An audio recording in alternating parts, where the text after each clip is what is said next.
In order for a Christian to live a Christian life, it has to be Christ living his life in that person. And in my thinking, that is a real human life.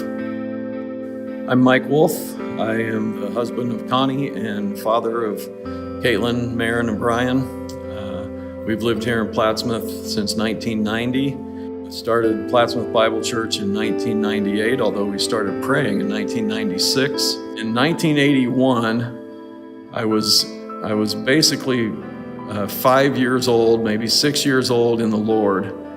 And we had every year we had a Bible conference, and one of the Bible conference speakers that year was Major Ian Thomas, and he shared a message that has had an impact on my life ever since. The message was, Christ in you is the Christian life. And he was saying stuff that I now say all the time. You can't live the Christian life. He never said you could. He can live the Christian life. He always said he would. So stop trying to live the Christian life and let him live it in you.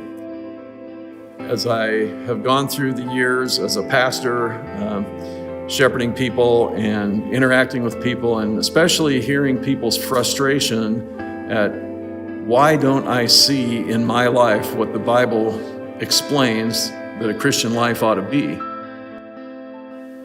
My prayer and my hope in this whole book writing process has been that people who read the book understand and connect with the reality that real human life is one thing: Jesus Christ living his life in a human being.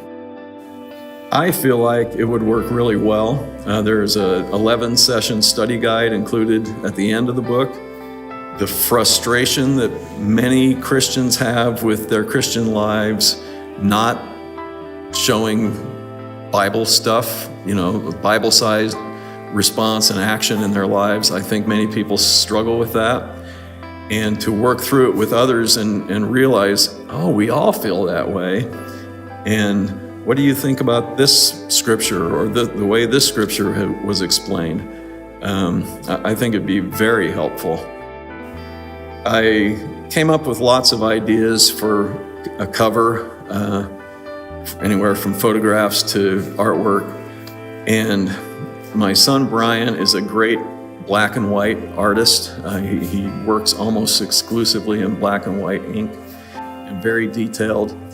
And I had an idea at some point that I passed on to him to see if he would draw something, and it really appealed to him.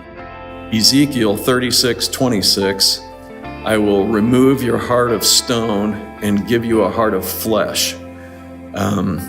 Is what it says there regarding the new covenant, Christ coming and living in believers.